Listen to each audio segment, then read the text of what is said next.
प्रेम से बोलिए शंकर भगवान की जय। मैया गौरा पार्वती की जय। गणपति ललनमा की जय। जय कर्मा गोसाई। बहन जी, मैं आज एक कर्मा व्रत की कथा सुनाने जा रही हूँ, भाई और बहन की कथा। कर्मा व्रत जो है भाई और बहन के बंधन और प्यार की कथा है। ये व्रत जो है भाई के लिए, भाई की रक्षा के लिए बहन करती है। और ये व्रत कर्मा व्रत विधवा और साधवा और कुमारी कन्या सभी करती है। छोटी छोटी जो कुमारी कन्याएं हैं वो पूरे 1 साल लालायित रहती है, आश्रय देखती है कि कर्मा व्रत आएगा और हम कर्मा व्रत करेंगे, अपने भाई के लिए पूजन करेंगे। मेरे भाई पूजन का सामान लाएगा, करमडाढ़ लाएगा, झार लाएगा, काशी लाएगा, फूल लाएगा और हम पूरे दिन उपवास रह के और कर्मा व्रत करेंगे। जो भी कर्मा व्रत करते हैं, कर्मा व्रत पूजन के समय एक गिलास में या लोटे में शुद्ध बर्तन में शरबत ले जाते हैं, गाय का दूध ले जाते हैं, झार और काशी में कर्मा डाढ़ में जल डालते हैं, जो शरबत है शरबत डालते हैं और उसी शरबत से भगवान को, कर्मा महाराज को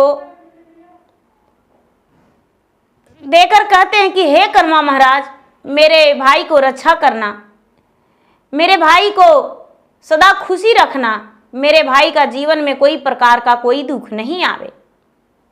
तो चलिए कर्मा व्रत की कहानी शुरू करते हैं। एक किसान थे और किसान का 2 संतान था, एक बेटा और एक बेटी। किसान का पत्नी बहुत बीमार रहती थी। धीरे धीरे किसान का पत्नी का बीमारी ज़्यादा शरीर में फैल गया और उनका बच्चे जो थे छोटे छोटे थे और उनका मृत्यु हो गया, मृत्यु को प्राप्त हो गई। किसान का बड़ा दुख हुआ, बड़ा दुखी रहने लगे। अपने बच्चे का प्रतिपाल फिर भी करते रह गए। दोनों बड़ा हुआ तो किसान का बेटा और बेटी में इतना प्यार था, इतना प्यार था कि बहन जो थी बड़ी थी और भाई जो था वो छोटा था। बहन का शादी हो गया और भाई का शादी नहीं हुआ। बहन जो थी आसपास ही उसका थोड़ी दूर में शादी हुआ, जैसे कि उसका गांव से 2 किलोमीटर हो। बेचारी प्रतिदिन भाई के घर आती थी, अपने भाई को मुख देखती थी, अपने भाई को मुख देखे बिना एक दिन भी नहीं रहती थी। जब अपने भाई के घर आती थी तो रास्ते में एक गणपति बप्पा का मूर्ति मिलता था। उस मूर्ति को प्रतिदिन पूजा करती थी, हाथ जोड़ती थी और मूर्ति से कहती थी कि हे गणपति बप्पा, मेरे भाई को रक्षा करना, मेरे भाई को किसी प्रकार का कोई दुख मत देना, मेरे भाई खुश रहे। क्योंकि मेरी माँ जो है वो, मेरी माँ तो चली गई लेकिन मेरा भाई के लिए मैं ही हूँ और मेरे पिताजी हैं, वो भी तो बूढ़ा वृद्ध हो गए हैं, हम एक दूसरे का सहारा हैं। धीरे धीरे समय बीतने पर उसका भाई का ब्याह हो गया, उसका भाभी भी आ गई। फिर भी बेचारी बहन अपना फर्ज नहीं भुलाई थी, प्रतिदिन आती थी और भाई का मुख देखती थी, भाई से मिलती थी। एक दिन का बात है कि आते आते बहन का कांव में कांटे लग गया और रक्त निकल गया। बहन थोड़ा देर से पहुंची अपना भाई के घर। भाई ने पूछा कि बहन आज आने में देर कैसे, और तुम्हारा पांव में क्या हुआ, तुम्हें चलने में लगता है दर्द हो रहा है। बहन कहती है कि हाँ भैया, थोड़ा रास्ते में कांटे थे, वो कांटे मेरे पाँव में चुभ गए हैं। भाई ये बात सुनकर बड़ा दुखी हुआ और मन ही मन सोचने लगा कि मेरा भाई का फर्ज निभाना है, अपने बहन के लिए पूरा रास्ते का साफ सफाई कर देंगे। बहन बेचारी मिलकर अपने ससुराल चली गई और भाई ने सोचने लगा कि आखिर मैं क्या करूं ऐसा जिसमें मेरा बहन का आने में कोई कष्ट ना हो। सवेरा होते ही भाई ने जंगल का लकड़ियां काटना शुरू कर दिया। जंगल का लकड़ियां काटते काटते काटते हरे भरे पौधे को सबको काट दिया। लोग को, बहुत सारे लोग को लगा दिया काटने को लिए, पूरा साफ सफाई कर दिया।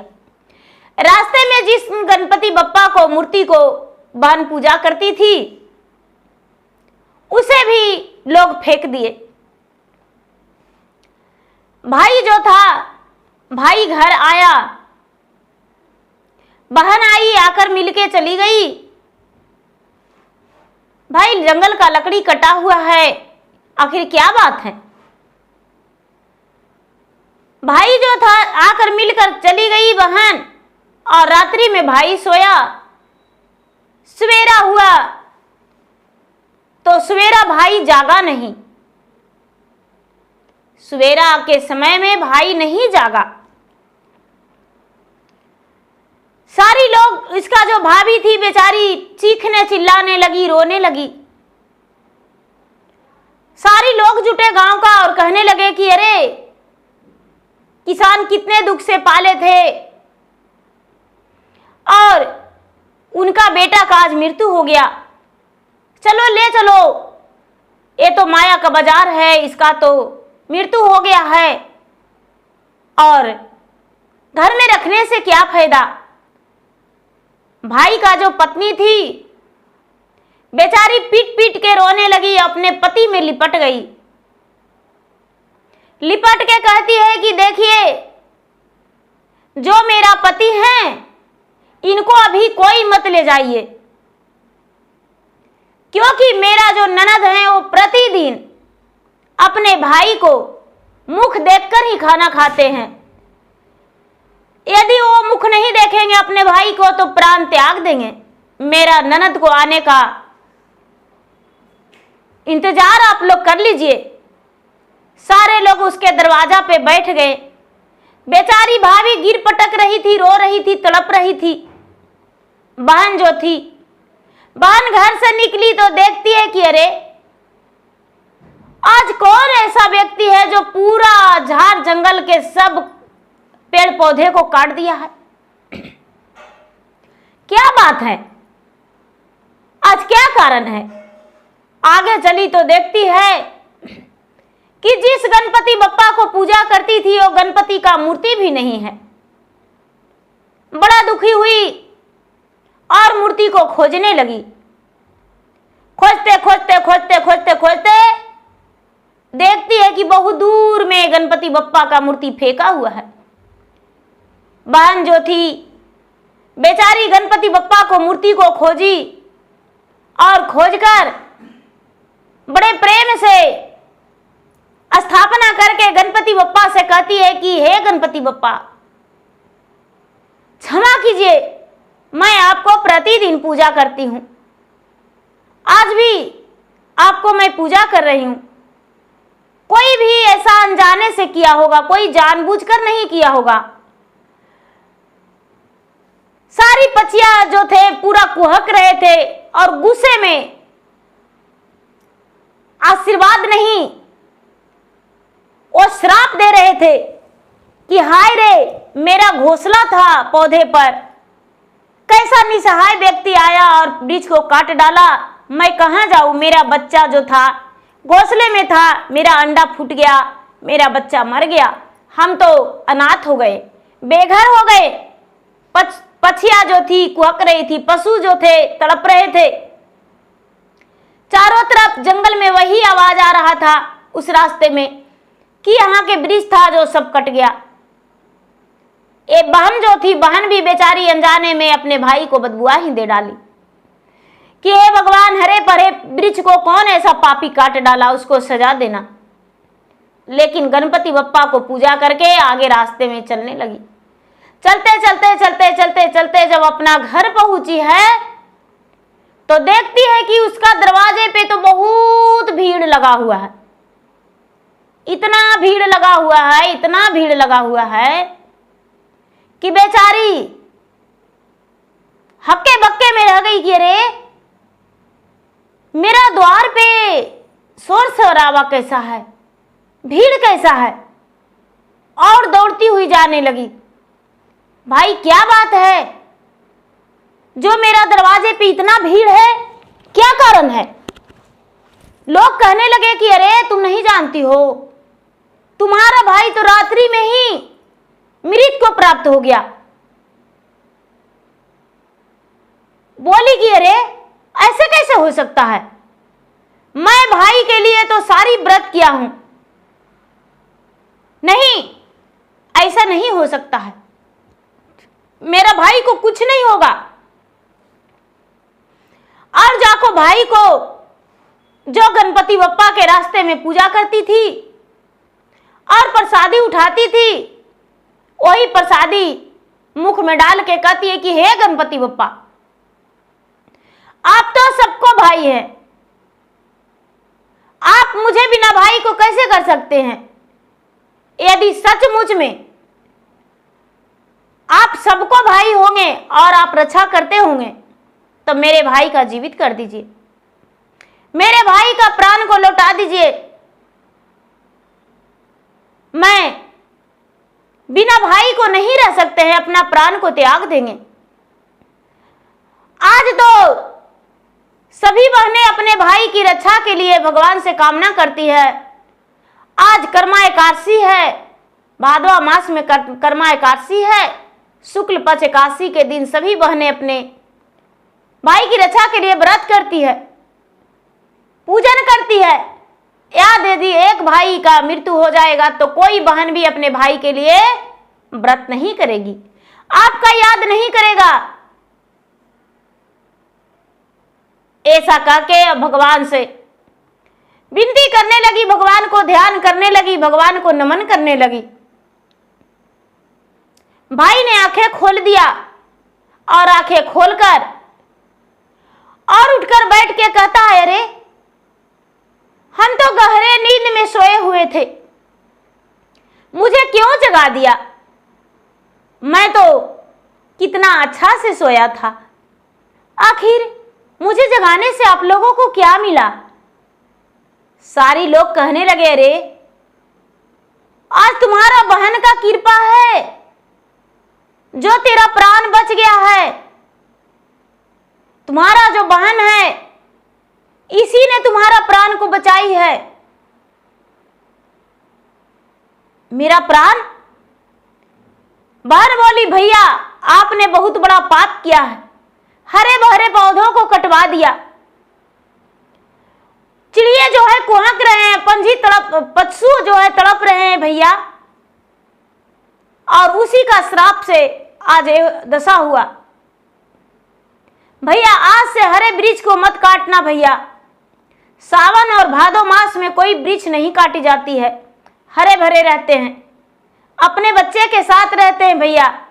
ये जो है बारिश का दिन है, बारिश का दिन में घर से बेघर किसी को नहीं किया जाता है, और आप उसे कोई ठिकाना न बनाकर और उसे बेघर कर दिए भैया।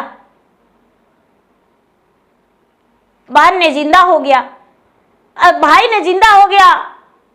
भाभी जो थी अपने ननद को पांव पकड़ के रोने लगी और कहती है कि ननद जी, मैं कैसे आपको धन्यवाद करूं या आपको चरण में गिर के क्या कहूं, मुझे समझ में नहीं आता है। आप जैसी बहन दुनिया में भगवान सबको दे, सब अपना भाई के लिए व्रत करे और सब बहन खुश रहे, भाई खुश रहे। जो बहन थी वो सबको बोली कि देखिए आज कर्मा एकादशी है, कर्मा व्रत सभी अपने भाई के लिए करते हैं, लेकिन भाई का धर्म यही होता है कि अपने बहन के लिए 16 श्रृंगार, वस्त्र और पूजन का सामग्री, फल फलहरियाँ सभी कुछ ले जाए और बहन के घर ले जा कर दें। बहन भी अपने ससुराल या मायके में कहीं भी रहे, पूजा पाठ करके और अपने भाई के रक्षा के लिए भगवान से प्रार्थना करे। कोनी भैया जाति परदेश कबन बहिनी दे आशीष। कोने भैया जाति परदेश कबन बहिनी दे आशीष। बड़का भैया जाति परदेश बड़े की बहिनी दे आशीष। सब भैया जाति परदेश सब बहिनी दे आशीष। हाथ कदम मुख पान जियहु भैया लाख बरिस। हाथ कदम मुख पान जियहु भैया लाख बरिस। भैया के बड़े सिर पगिया, भाभी के सिर के सिंदूर। भैया के बड़े सिर पगिया, भाभी के सिर के सिंदूर। जिया भैया लाख बरिस, जिया भैया लाख बरिस। बहन ने भाई को आशीर्वाद देकर और बेचारी अपना ससुराल लौट आई और अपना घर में खुशी खुशी रहने लगी, सुखी से जीवन बिताने लगी। लेकिन भाई और बहन का प्यार कभी नहीं छूटा। भगवान भी उसके प्यार को देखकर उसको भाई को प्राण को लौटा दिए।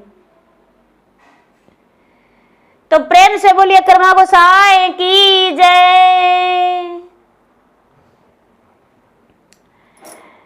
बहन जी, मेरा वीडियो कैसा लगा? मेरा वीडियो यदि अच्छा लगे तो मेरा वीडियो को लाइक करें, शेयर करें। चैनल पर यदि नए हैं तो चैनल का सब्सक्राइब करें, बेल आइकन घंटी को दबाएं, जो कि मेरा वीडियो का नोटिफिकेशन सबसे पहले आपके पास जाए और आप मेरा वीडियो का सुन सके, देख सके। और कमेंट बॉक्स में जय कर्मा गोसाई हर हर महादेव जरूर लिखें। धन्यवाद।